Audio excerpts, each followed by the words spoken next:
बिस्मिल्लाहिर्रहमानिर्रहीम, अस्सलामुअलैकुम। Wake up call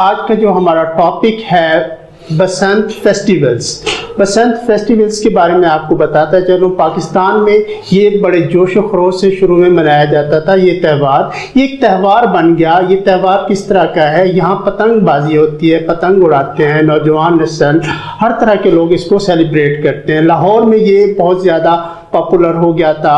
और ये माह फरवरी के आखिर में जैसे मौसम सर्दियाँ ख़त्म होती हैं, गर्मी की इब्तिदा होना शुरू होती है, तो ये मौसम मनाया जाता है, त्यौहार मनाया जाता है। इस मौसम को एंजॉय किया जाता है, ये आमद होती है।